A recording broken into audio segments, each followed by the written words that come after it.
तारक मेहता का उल्टा चष्मा ही मालिका गेली 16 वर्ष प्रेक्षकांच्या मनावर अधिराज्य गाजवत आहे। जेठा, दया, माधवी भिडे, आत्माराम भिडे, रोशन सिंग सोडी, अय्यर, बबिता, कोमल, मिस्टर हाथी, पोपटलाल या सगळ्याच व्यक्तिरेखांना प्रेक्षकांनी अक्षरशः डोक्यावर घेतले।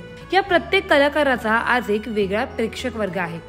या मालिकेत गोकुळधाम सोसायटीचे एकमेव सेक्रेटरी आत्माराम भिडे आणि त्यांची पत्नी माधवी भिडे यांची जोडी तर प्रेक्षकांना खूपच आवडते।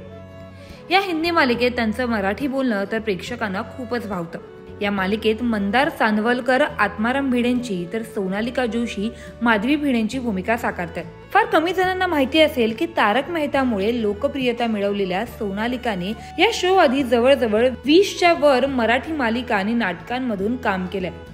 सोनालिकाने मराठी रंगभूमीपासूनच आपल्या कारकिर्दीला सुरुवात केली आहे। तारक मेहता का उल्टा चष्मा या मालिकेने तिच्या कारकिर्दीला एक वेगळंच वळण मिळवून दिलंय असं म्हटलं तरी ते चुकीचं ठरणार नाही, कारण आज प्रेक्षक सोनालिकाला माधवी याच नावाने ओळखू लागलेत। या मालिकेत तिला एक मुलगी असल्याचंही दाखवण्यात आलंय।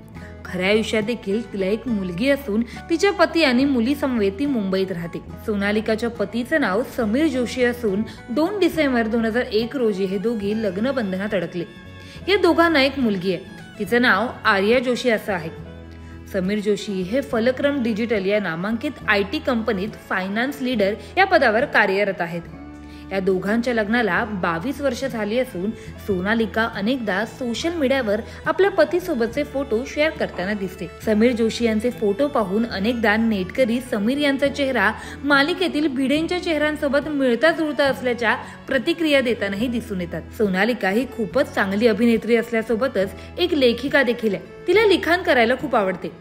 तारक मेहता का उल्टा चष्मा या मालिकेतील गोकुळधाम सोसायटीतील सगळे सदस्य हे एखाद्या कुटुंबासारखे असल्याचे मालिकेत दाखवण्यात आले।